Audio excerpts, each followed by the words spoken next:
सुनना नहीं है, शिव महापुराण की कथा को अपने भीतर धारण करना है, अपने भीतर उतारना है, अपने भीतर अपने अंदर उसको धारण करना है।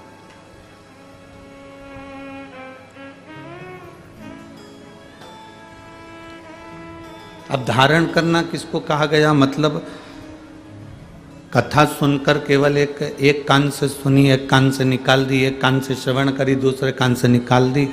घर पहुँचे, घर के लोगों ने पूछा आप कथा में गए थे, क्या लेकर आए?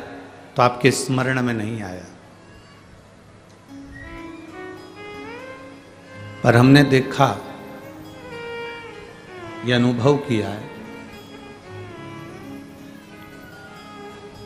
जब से लोगों ने शिव महापुराण की कथा को श्रवण करना प्रारंभ करा तो इन्होंने केवल सुनी नहीं है, इन्होंने केवल श्रवण नहीं करी है, इन्होंने अपने भीतर उतारी भी है, अपने भीतर धारण भी करी है, अपने भीतर धारण भी करी है। केवल उतारना और धारण करना, श्रवण करना, ये अलग अलग प्रसंग है। अपने भीतर उतार कर जो शास्त्रों की रीति है, जो शास्त्रों के क्रम है, जो शास्त्रों में वर्णन किया गया है, उस पर चलना भी है।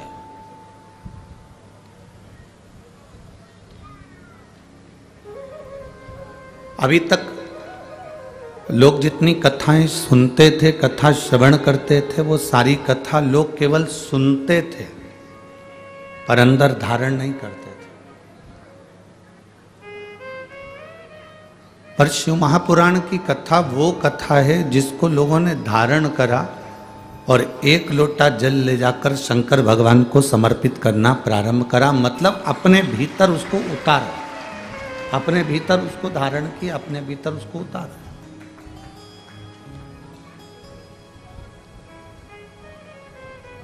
और आज छोटे से छोटा बच्चा क्यों ना हो, छोटे से छोटा व्यक्ति क्यों ना हो, छोटे से छोटा एक बच्चा 5 साल का, 6 साल का, 10 साल का बच्चा भी हाथ में एक लोटा लेकर शिव मंदिर जाने के लिए जागरूक है।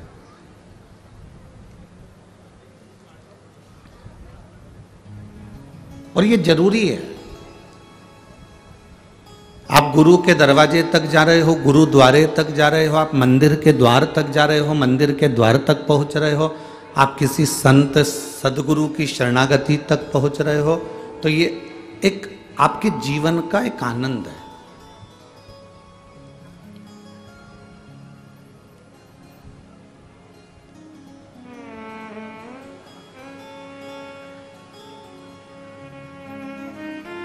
कोई किसी सदगुरु से पूछा कि हम मंदिर जाएंगे तो हमको क्या मिलेगा?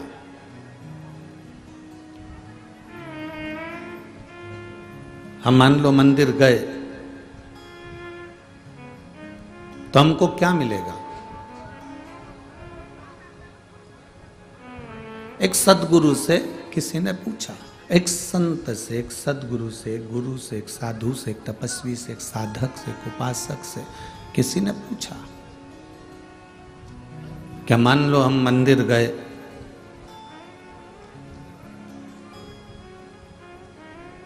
हम गुरुद्वारे तक गए, हम भगवान की चौखट तक गए, हम गुरु की चौखट तक गए, हम मंदिर, देवालय, शिवालय तक गए, तो हमको क्या मिलेगा?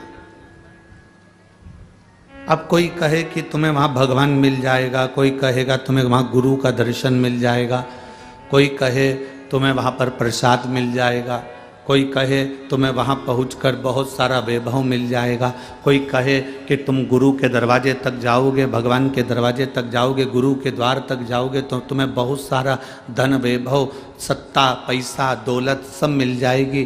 तो ये शिव महापुराण की कथा नहीं कहती। शिव महापुराण की कथा कहती है जिस दिन आप भगवान के मंदिर, देवालय, शिवालय, गुरु के द्वार तक जिस दिन तुम जाना प्रारंभ कर देते हो, उस समय पर तुम्हारे मन में जब भगवान के दरवाजे पर, गुरु के द्वारे तक जाने का मन में जब विचार आ जाता है तो ये समझ लेना कि धन दौलत तो एक कोने में पड़ा रहे, उस गुरु की और परमात्मा की जब दृष्टि हो जाती है तो आप वैसे ही अरबपति बन जाते हो। करोड़पति की तो बात ही दूसरी है।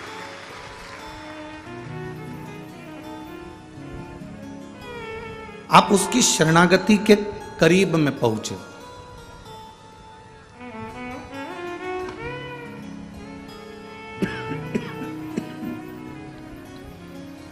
आप उसके नजदीक पहुंचे हो, आप उसके करीब पहुंचे हो।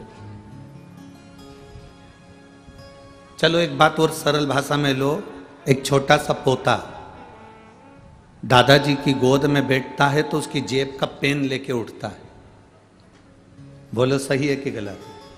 उसकी जेब में कोई डायरी रखी है तो डायरी निकाल लेता है। बोलो सही है कि गलत है? दादाजी की गोद में बैठा है तो मोबाइल रखा है तो मोबाइल निकाल लेगा, डायरी रखी है डायरी निकाल लेगा, पेन रखा है पेन निकाल लेगा। और दादी की गोद में बैठा है तो उसके पास में जो पर्स में डब्बियां रखी है,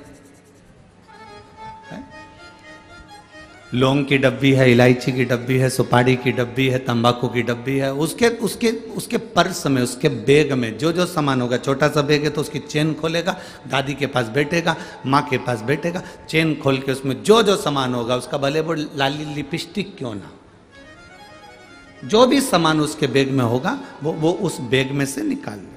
बोलो सत्य है कि गलत है? जम के तो बोलो जरा। ठीक है। दादाजी की गोद में बैठा तो दादाजी का कुछ ना कुछ सामान लेके उठा। दादी की गोद में बैठा तो दादी का कुछ ना कुछ सामान लेके उठा। नानी की गोद में बैठा तो कुछ ना कुछ सामान लेके उठा। नाना की गोद में बैठा तो कुछ ना कुछ सामान लेके उठा।